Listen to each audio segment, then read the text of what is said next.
Ko'p tug'ish ayol kishini qaritadimi yoki yoshartiradimi? Demak, agarda ayol kishi interval saqlab, ya'ni 3 yil, 4 yilda bir marta tug'iydigan bo'lsa, yosharadi. Agarda interval saqlamasdan 1 yil, 2 yil ichida qayta-qayta tug'adigan bo'lsa, qarishi mumkin. Buni sizga hozir isbotlab beraman.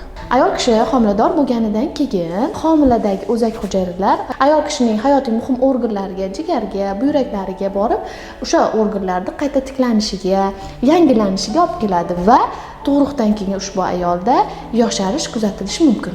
Endi orasini interval saqlamasdan tez tug'adigan ayollarda organizmda har xil vitaminlar, minerallar, kerakli moddalar yetishmovchiligi kuzatiladi. Birinchidan defitsit bo'ladi.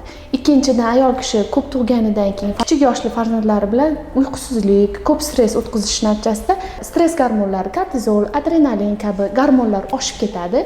Buning natijasida ayol kishida erta qarish belgilari kuzatilishi mumkin. Shundan xulosa qilinadiki, agarda ayol kishi interval saqlab tug'adigan bo'lsa, yosharadi. Agar interval saqlamasdan tez tug'adigan bo'lsa, erta qarishi mumkin.